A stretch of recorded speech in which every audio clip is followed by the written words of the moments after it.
Umusaza yandikiye umwana we wari muri gereza, aramubwira ati mwana wanjye, uyu mwaka nari buhinga imirima yanjye yose nkayiteramo ibigori, ariko urabizi ntago hari ngo umfashe, ni wowe wamfashaga kuyihinga, rero nanjye nta mbaraga ngisigaranye zo kuba nahinga iyi mirima.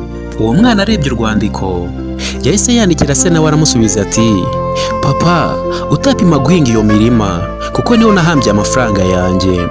Nuko umwana afata urwandiko aruhereza umupolisi, aramubwira ati uru rwandiko murunyoherereze mu rugo. Umupolisi yafashe urwandiko, nuko umusore ahita agenda. Umusore amaze kugenda, umupolisi yatangiye gusoma rwa rwandiko. Nuko umupolisi amaze gusoma urwandiko yahise amenya ahantu umusore yahishe amafaranga yibye. Nuko umupolisi yahise yirukanka ajya iwabo w'umusore. Ageze iwabo w'umusore yahasanze se, arangije amubwira ati niko wa musaza we, tugende ujye kunyereka ahantu hari imirima yawe yose. Umusaza yaramujyanye amwereka imirima ye yose. Nuko umupolisi ahita atumiza abaturage benshi.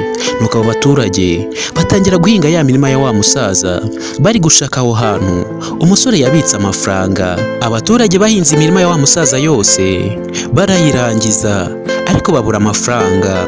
Nuko bamaze kubura amafaranga, umupolisi yaragiye asubira mu kazi ke. Nuko umusaza bukeye bwaho yongeye yandikira umwana we, aramubwira ati mwana wanjye, ya mirima yose bayihinze yanjye, ariko sinzi icyo bashakaga. Umwana amaze gusoma urwandiko rwa se, nawe yaramwandikiye aramusubiza ati papa, icyo nicyo kintu cyonyine nari mfite kugukorera, ndi hano muri gereza.